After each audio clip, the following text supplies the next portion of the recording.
As we continue down Bull Street, we come to our end, our journey as far as going south, and this is Monterey Square. Monterey Square, the last row of squares of the fifth row. After you get past this row of squares, you get into the Victorian district, highlighted by Forsyth Park. Monterey Square, named after the Battle of Monterey, fought in the Mexican-American War. This square was put up around 1853 or so. So let's step inside the square, and as we normally do, we'll go counterclockwise and talk about some of the buildings.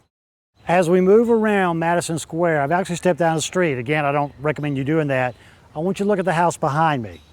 This is a very popular thing that happened throughout the history of Savannah. People would build double houses, which is what we're looking at right here. This is one of the most beautiful ones right here. A second thing about this, I'm sure quite a few of you have read the book Midnight in the Garden of Good and Evil. In the book Midnight in the Garden of Good and Evil, the protagonist, Jim Williams, had a rival, big rival, named Leo Adler. This half was Leo Adler's house. I've stepped off into the curb now, and the reason I want to do this is give you another example of what they did to help the ladies into the carriage. As we go down, you'll see each of these houses have their own flight to come out, again, to help the ladies into the carriage. We've come around a little bit, and behind me, you're going to see one of the most sought after houses by tourists in Savannah. This is the Mercer House.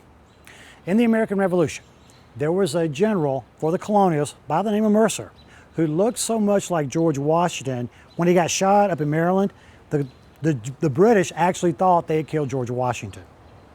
His grandson was a planter and a general in the Confederate Army. His name was Hugh Mercer, and Hugh Mercer is the one who had the house built.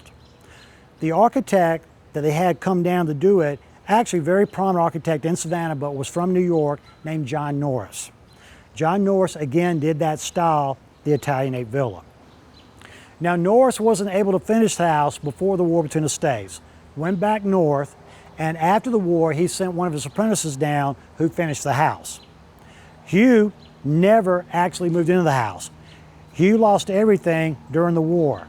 After the war, the house went through several owners until, the late 1960s or so, when Jim Williams bought the house. Again, this is the house that is in the book Midnight in the Garden of Good and Evil. Now we're going to go right over here to my left, to your right, on the corner here. We've come around the corner from the Mercer House, and I'm standing in front of, again, one of my favorite houses in Savannah. Now, this house is owned by a gentleman who runs an antique store, and the story goes he's let it stay the shape it's in because one day he thinks somebody's going to buy it and wants to have the joy of restoring it, which I think is very cool. Now, if you look at the house, it's one stairwell, one door, but this was originally supposed to be a double house. So if you go in, you're going to see two anterooms if you go into the antique store, which are about the original, looks like the original, so it's worth seeing just that. In the movie, something to talk about, I mentioned earlier, there's a scene where Julia Roberts stands up and kind of disrupts the meeting the ladies are having. Then they all walk down the stairs talking to each other. This is the stairwell right here. Also, if you'll look at the windows, the great iron around the windows and the ironwork, again, a sign of wealth. Now we're going to move around back into the square around the corner. We've worked around, still on the outside of the square, and behind me is one of the most important buildings in Savannah. This is Temple Mickve, the synagogue for Mickve, Israel. Again, Mickve, Israel is the third oldest Jewish community in America behind Newport in New York. Something very unique about this particular synagogue. Temple Mickve is a reformist Jewish sect, so while maintaining their uniqueness, they also kind of try to blend in a little bit with society. So what you're going to see is a neo-Gothic synagogue, the only one built in America with a cupola up top. Again, the third oldest Jewish community in America. Also, when the first Jewish people came over, they brought with them a very, very old Torah. That Torah today is the oldest Torah in America. You can see it inside. We're checking out Temple Mickve. Now we're going to work back around to kind of where we started at on the north end of the square. We moved around Monterey Square. We've kind of looped around and now we're back on the northeast end. For a point of reference, to my right here is the Comer House, which we talked about toward the start of this square right here. I stopped here for kind of personal reasons. 2 houses over you're going to see basically it looks like kind of a gingerbread house. This house belongs to a very great couple, John and Ginger Duncan, who own V&J Antique and books and maps and things like that. When you see the still shots we're providing, they are the ones who provided it for us, courtesy of V&J. So if you get a chance, along with these shaver, this is one of the great periodical places you got to check out. I could get lost in there for decades. Now we're going to go back and we're going to go north on Bull Street and we're going to take a right on Jones. So meet us down at the corner of Bull and Jones. We've now moved into the middle of Monterey Square. We're standing in front of one of the great monuments in Savannah. This is the Pulaski Monument.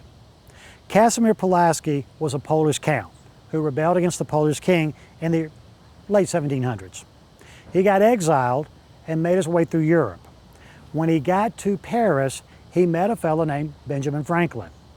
Well, the American Revolution is just about to start here and we have no cavalry. The Polish hussars were the world-class cavalry of which Casimir was a part of.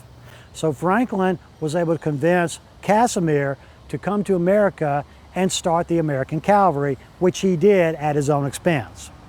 Unfortunately, Casimir Pulaski died in the Siege of Savannah, the Battle of Spring Hill Redoubt. He was the highest ranking European nobility to die in the American Revolution. That's why today you have Pulaski Skyway, Pulaski this, Pulaski that, all over America. If you look at the bottom of the monument, you will see a grave. That is supposedly where Casimir Pulaski is buried. He's actually buried about 30 other places as well. We finally figured out he was probably buried at sea, but there's no doubt he died here in Savannah. Up around by Forsyth Park is the Georgia Historical Society. They've actually got the musket ball they took out of his body, which killed him here. Now, for those of you who saw the movie Midnight in the Garden of Good and Evil, Monterey Square was very prominent in the movie. You will see a statue here in Monterey Square, which is not Casimir Pulaski, because at the time, the monument was being cleaned. What you'll see instead is a faux monument that was put up by the production company of a guy riding a horse, and the funny thing is, the guy looks almost as big as the horse. Kind of a little joke here we have in Savannah. This statue, or this monument, is the last along Bull Street. We're going to go from here back north, and we're going to take a right on Jones Street, so meet me at the corner of Bull and Jones.